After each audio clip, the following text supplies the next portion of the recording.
मैं आज गांव से मांगकर 3-4 रोटियां लाया हूं, तुम वो खा लेना। मैं और मेरी बेटी सब्र कर लेंगे। हम तो अक्सर कई कई दिन भूखे रहकर भी अल्लाह का शुक्र अदा कर लेते हैं। आओ मेरे साथ। लेकिन वो तीनों तो एक कदम उठाने के काबिल भी ना थे। वो ज़ईफ़ फ़कीर बारी बारी हर एक को सहारा देकर और कंधे पर डालकर अपनी टूटी फूटी कुटिया तक लाया।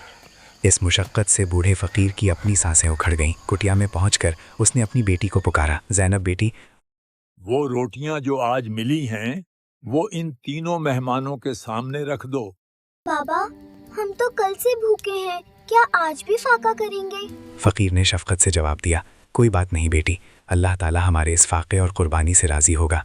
ये मेहमान मौत के मुंह में हैं, इनकी जान बचाना और ख़िदमत करना हम पर फ़र्ज़ है। ज़ैनब अंधेरे में ठोकरें खाती हुई आई और वो सूखी रोटियां और पानी का एक मटका उनके सामने रख दिया। उन तीनों ने रोटियों पर इस तरह झपटा मारा जैसे भूखे गिद्ध शिकार पर टूटते हैं। पानी हल्क से उतरा तो उनके मुर्दा जिस्मों में जान आई। जब वो कुछ संभल गए तो फ़कीर उनका दिल बहलाने के लिए बातें करने लगा। मेरे मेहमानों, आजकल इंसानों के दिलों से रहम उठ गया है। कल ही का वाक़या देख लो। मैं कई दिन का भूखा था, रोटी की तलाश में एक जगह पहुंचा तो वहां 3 निहायत अमीर आदमी दस्तरख्वान पर बैठे थे। मैंने अल्लाह के नाम पर उनसे एक रोटी मांगी, लेकिन उन्होंने रोटी देने के बजाय मेरी पीठ पर गिनकर 10 जूते लगवाए। मेरे जिस्म पर आज भी उन जूतों के निशान और दर्द बाकी हैं। ये सुनना था कि तीनों दोस्तों के दिमागों में जैसे धमाका हो गया। उनके हाथ से रोटी के टुकड़े छूट गए। ये वही फ़कीर था जिसकी पीठ पर उन्होंने जूते बरसाए थे, और आज वही फ़कीर अपना और अपनी भूखी बेटी का नवाला उनके मुंह में डालकर उनकी जान बचा रहा था।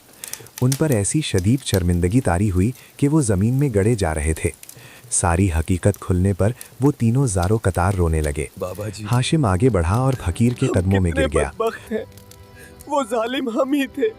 हमने आप पर जुल्म किया और आपने अपना नवाला देकर हमें नई जिंदगी दी। हमें माफ़ कर दें, हमें मारें, जो चाहे सज़ा दें। जब फ़कीर को एहसास हुआ कि ये वही लोग हैं तो वो यकदम खामोश हो गया। फिर उसकी आंखों में आंसू आ गए और उसने इंतहाई आजिज़ी से कहा, मेरे मेहमानों, मैं एक हकीर सा फ़कीर हूँ। मेरी क्या मजाल जो आपको सज़ा दूँ। मुझे तो खुद शर्मिंदगी है कि मैंने अनजाने में आपके मुंह पर यह बात कह दी जिससे आपको तकलीफ़ पहुंची। अंधेरे की वजह से मैं आपको पहचान न सका, आप मुझे माफ़ कर दें।